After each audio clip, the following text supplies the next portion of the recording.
হ্যাঁ বন্ধুরা, আজকে আমি বলবো মৃত মানুষকে স্বপ্নে দেখলে তার কী ফল হয়। অনেক মানুষ আপনাদের বলবেন যে, বা এরকম একটা প্রচলিত ধারণা আছে যে মৃত মানুষকে স্বপ্নে দেখেছেন মানে এটি একটি খারাপ সূচনা দেয়, খারাপ ইঙ্গিত বহন করে আনে।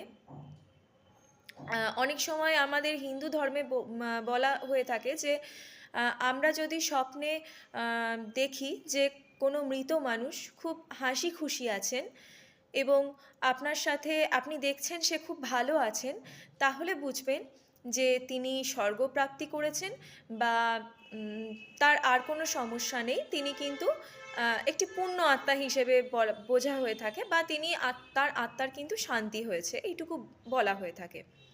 আবার অনেক ক্ষেত্রে আমাদের হিন্দু ধর্মে এটিও কিন্তু বলা হয়ে থাকে যে যদি আপনি দেখেন যে কোনো রকমভাবে সে আপনাকে ভয় দেখাচ্ছে বা ক্ষতি করার চেষ্টা করছে, বা আপনি দেখছেন যে সে কোনো রকমভাবে খুব কষ্টে আছে, কোনো রকম ভাবে কষ্ট পাচ্ছে, ভীষণ অসুস্থ অবস্থায় আপনি তাকে দেখছেন, তো সেরকম যদি আপনি দেখেন তাহলে বুঝতে হবে সে কিন্তু ভালো নেই। আপনার কাছ থেকে কিন্তু শ্রাদ্ধ শান্তি এই সমস্ত যে অনুষ্ঠানগুলো আছে, বা অনেক সময় দোষ কাটানো হয় না।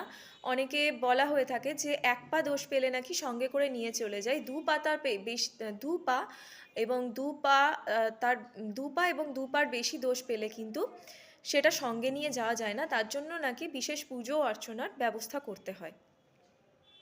তো আমি একটি ঘটনা বলবো এক্ষেত্রে। আমি যখন প্রেগনেন্ট ছিলাম, তখন কিন্তু আমার যিনি শ্বশুরমশাই, উনি কিন্তু শুনেছিলেন যে আমার সন্তান আসবে পৃথিবীতে, উনি দাদু হবেন। তো দুর্ভাগ্যবশত তিনি আর দেখে যেতে পারেননি, আমার ছেলেকে উনি দেখে যেতে পারেননি। তো ওনার ভীষণ আশা ছিল, তো সেই আশা পূর্ণ হয়নি, সেটা কিছু তো করার নেই সেখানে। তো হয়েছিল কি, আমার যখন ছেলেটি হয়, শ্বশুর মারা যাওয়ার পর, কিন্তু শ্বশুর মারা গিয়েছে ফেব্রুয়ারি মাসে আর আমার বাচ্চাটি হয়েছে জুলাইয়ে। তো শ্বশুর মারা যাওয়ার পর থেকে কিন্তু অনেকেই আমায় বলতো যে আমি স্বপ্ন দেখেছি এরকম।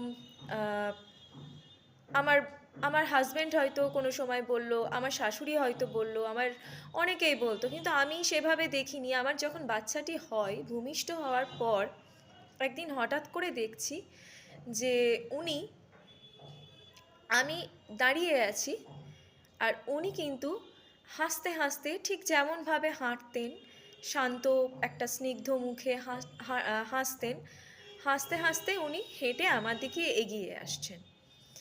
এগিয়ে এসে ঠিক এরকমভাবে হাতটা আমার হাতে টাচ করলেন।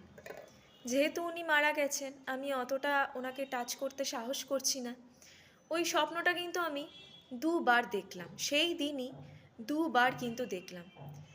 ওনার মুখে একটি আনন্দের হাসি, এবং উনি আমার হাতে ঠিক এভাবে হাতটা টাচ করে দিয়ে গেছে। আমি স্বপ্নটার মানেটা ঠিক বুঝতে পারিনি।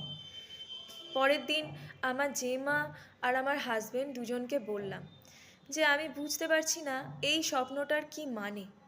তোমরা বুঝতে পারলে বাবা আমাকে ঠিক কী বোঝাতে চাইছে? তখন দুজনেই আমাকে একই উত্তর দেয়। আমার জেম্মাও আমাকে বলে এবং আমার হাজব্যান্ডও বলে যে উনি তো চেয়েছিলেন যে আমার সন্তানকে দেখে যেতে, উনি দাদু হবেন, নাতির মুখ দেখে যাবেন, উনি চেয়েছিলেন, তো সেটা উনি দেখে যেতে পারেননি। যেহেতু সন্তানকে সুস্থ স্বাভাবিকভাবে আমি জন্ম দিয়েছি, উনি ওপর থেকে দেখছেন, উনি হয়তো আমাকে আশীর্বাদ করে গেছেন বা ধন্যবাদ জানিয়ে গেছেন, এটা ওরা বলল।